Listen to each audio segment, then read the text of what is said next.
Hi everybody, welcome back to the channel. Hey, if you're thinking about doing a saddle sore 1000, iron butt, 1000 miles in a day, and you might be an older guy like me, I've got 10 things you want to consider before you do one. Stick around.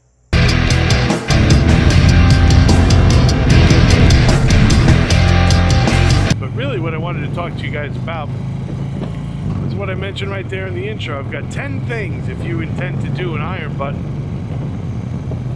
that you might want to concern yourself with before you start. I'm going to close the visor. I never ride with the visor down. I just don't. And of course now I've got vents open on my helmet, so this is kind of a drag. I'm not going to ride with the visor open. You're going to have to hear what's out there.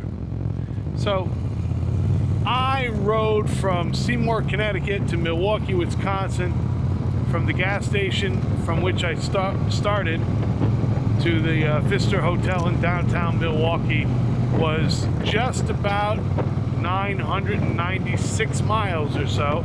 So I did a slight detour to Notre Dame, hoping to see touchdown Jesus. They have gates and things all over the place there now, so I wasn't able to do that. But it was just 1,000 miles. And I came up with a number of things, 10, that I think are important to consider if you're going to try to do one, right? The first is, the first few are going to sound kind of silly. Some of these are going to seem kind of obvious, but they're worth mentioning because you don't want to forget them. The first, of course, is be prepared for the weather. Know what the weather is going to be. You don't want to get caught in a rainstorm when you're trying to make time. So try to pick a day, plan ahead enough that you can pick from perhaps a couple of days, and be sure to choose the day that's going to have the most advantageous weather. That's what I would say. Of course, while you're doing the ride, you need to stay hydrated. That would be number 2. I have a cup holder here now, but I didn't at the time of my ride, and I would like to have had one. But I do adventure riding, and I had one of my aqua backpacks, if you want to call them that, under the cargo net, and I was able to access it whenever I stopped. I couldn't access it while I was riding or at a momentary stop or a brief stop, but if I pulled in for gas or just, and that was really the only time I stopped, I'd be able to get water. So you want to have that with you for sure. You want to limit caffeine and sugar intake. I have a sugar tooth a mile wide. I really had to limit that during the course of the day, and honestly, caffeine and sugar go together for me. I had 1 cup of coffee at the door. That's far from my usual intake of caffeine for the day. I honestly have no idea what impact that had on me. There were periods of time during the ride that were really rough. They were rough. I had to struggle. I screamed into the microphone, or I screamed into the night, I should say, many times, just keeping myself awake. I don't know if that's normal on a ride like this, but that's what I experienced. And if it was because I had too much caffeine, not enough caffeine, too much sugar, too little, I do not know. But it's said to limit that. I limited it. I was successful in completing my ride, but I don't know if I enjoyed it perhaps as much as I was supposed to, or if I suffered as much as I was supposed to. So it's hard to say. Get your T-clocks, number 4 here, get your T-clocks done ahead of time. Don't wait till the last minute to get your T-clocks done. Ask me how I know. And be sure that you do them thoroughly. You don't want to get caught without something working properly. But if you do your T-clocks and you need a repair that you're not capable of doing, you want to do it early enough. I mean, it could just end your ride. It could end your plans, of course. But if it was bad enough, so get that done early enough that you can get whatever repairs are necessary done, and you can do perhaps a couple of rides on the bike with those new repairs in place, so you're just accustomed to what was done, and then move along. You know, I know a lot of guys don't wear helmets. I wear a helmet. Some states require helmets. I live in a state that does not, but I wear one anyway. But you want to make sure your helmet choice is a sound one If you choose the wrong helmet, it can make life pretty uncomfortable. I only have this adventure helmet that I wear all the time. And I am currently on this ride headed to Cycle Gear. They have some Labor Day sales, and I'm going to see about another helmet. But if your helmet choice is wrong, it can make things uncomfortable. So you want to make a sound helmet choice. If you don't want to wear a helmet, of course, you won't wear one in states that allow you to go without a helmet. But in states that do require one, you want to have one that is comfortable. That was number 5. Number 6, I discovered that having a cause helps.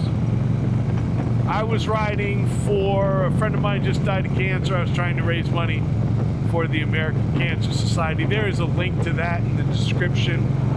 I'll be sure to add that. So if you choose and you'd like, and oh by the way, I always forget this part, and that's why I have 325 subscribers or so, is please, if you like motorcycle content or you find this kind of stuff interesting, hit like and subscribe, please. That would be fantastic. So what was I saying? Having a cause helps. I raised not quite $1,000, close to $1,000, $1 a mile for the American Cancer Society after a friend of mine only a week earlier had died of cancer. And I suppose when you get to be my age, these kinds of things start to happen. So having a cause helps. I don't want to belabor that point necessarily. 7, of course, you got to keep loved ones informed. All the apps allow you to share rides. Google Maps lets you share rides. Waze, somebody can watch you. My wife pretty much watches me as I'm traveling across the country when I do a ride like this. And that really helps. Of course, I also am famous for the I am here on the maps at the various rest stops. I like to do little social media reviews, usually in writing. I don't do a whole lot of stand-up on my personal pages, and I do probably less on outside of these videos that I do on my YouTube channel. I do write, though, and I'll do a review on the various rest areas. So you want to keep loved ones informed. You need to pack, and really no matter where you're doing this in the United States, pretty much, you need to pack for different kinds of weather. You need to at least prepare for it being chilly and uncomfortable. If you ride without a sweatshirt, you need to bring the sweatshirt or something heavier. And you need to have something light.